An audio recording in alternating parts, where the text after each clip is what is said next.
ನಾನು ಈ ಸಲ ಸಾಮಾನ್ಯ ವರ್ಗಾವಣೆ ಅಡಿಯಲ್ಲಿ ಸ್ಪೆಷಲ್ ಕ್ಯಾಟಗರಿ ಇದರಲ್ಲಿ ನಾನು ಪ್ಲೇಸ್ನ ಆಫ್ ಮಾಡ್ಕೊಂಡಿದ್ದೀನಿ. ಮೊದಲು ನಾನು ಸಾರ್ವಜನಿಕ ಆಸ್ಪತ್ರೆ ಟಿ ನರಸೀಪುರ ಮೈಸೂರು ಡಿಸ್ಟಿಕ್ ಇಲ್ಲಿ ವರ್ಕ್ ಮಾಡ್ತಾಯಿದ್ದೆ. ಸೊ ಅಲ್ಲಿ ನನಗೆ 2 ವರ್ಷ ಅನುಭವ ಆಗಿತ್ತು. ಎಲ್ಲ ನಮ್ಮ ಸಹೋದ್ಯೋಗಿಗಳಲ್ಲಿ ಫ್ರೆಂಡ್ಸ್ಗಳೇ ಆಗಲಿ ಎಲ್ಲರಿಗೂ ಆಶ್ಚರ್ಯವಾಗಿ ಕೇಳಿದ್ರು, ಹೇಗೆ ನಿಂದಾಯಿತು ಈ ಥರ ಅಂತ ಹೇಳಿ. ಸೊ ನಂದು ಸ್ಪೆಷಲ್ ಕ್ಯಾಟಗರಿ ಅಂಡರಲ್ಲಿ ಆಗಿದ್ದು. ಅದರಲ್ಲಿ ಮಾನ್ಯ ಮುಖ್ಯಮಂತ್ರಿಗಳವರು ಪತಿ ಪತ್ನಿ ಪ್ರಕರಣದಡಿ ವರ್ಗಾವಣೆ ಬಯಸಿರುವ ಯಾವುದೇ ನೌಕರರಿಗೂ ಕನಿಷ್ಠ ಸೇವಾವಧಿಯನ್ನು ಪರಿಗಣಿಸಬಾರದು ಎನ್ನುವ ಒಂದು ಷರತ್ತಿನ ಅಡಿನಲ್ಲಿ ನಾನು ಈ ಪ್ಲೇಸ್ನ ಆಫ್ ಮಾಡಿಕೊಂಡೆ. ಇದರಿಂದ ನನಗೆ ತುಂಬ ಸಹಕಾರವಾಗಿದೆ. ನನ್ನ ಕುಟುಂಬ ವರ್ಗದವರ ಜೊತೆ ನಾನು ಇದ್ದು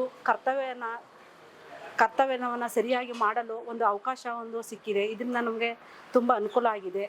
ಇದಕ್ಕೆ ಸಹಕಾರ ಮಾಡಿದಂಥ ಮಾನ್ಯ ಆರೋಗ್ಯ ಸಚಿವರು ಹಾಗೂ ಪ್ರಧಾನ ಕಾರ್ಯದರ್ಶಿಗಳು, ಆಯುಕ್ತಾಲಯದ ಅಧಿಕಾರಿಗಳು, ನಿರ್ದೇಶಕರು, ನಮ್ಮ ಜಿಲ್ಲಾ ಆರೋಗ್ಯ ಮತ್ತು ಕುಟುಂಬ ಕಲ್ಯಾಣ ಅಧಿಕಾರಿಗಳು ಹಾಗೂ ಆಡಳಿತ ವರ್ಗದ ಸಿಬ್ಬಂದಿ ವರ್ಗದವರು ಎಲ್ಲರೂ ನಮಗೆ ಅನುಮಾನ ಇದ್ದಂಥ ಯಾವುದೇ ಒಂದು ವಿಚಾರದಲ್ಲಿ ನಾನು ಕ್ಲಾರಿಫಿಕೇಷನ್ಗೆ DHO ಆಫೀಸ್ಗೆ ಬಂದಂಥ ಪಕ್ಷದಲ್ಲಿ ಪ್ರತಿಯೊಂದು ಸಿಬ್ಬಂದಿ ವರ್ಗದವರು ಸಹಕಾರ ನೀಡಿದ್ದಾರೆ. ನಮ್ಮ ಅನುಮಾನಗಳನ್ನು ಕ್ಲಿಯರ್ ಮಾಡಿ ಹೀಗೆ ಹೋಗಿ ಅಂತ ಒಂದು ಸೂಚನೆಗಳನ್ನು ಕೊಟ್ಟಿದ್ದಾರೆ.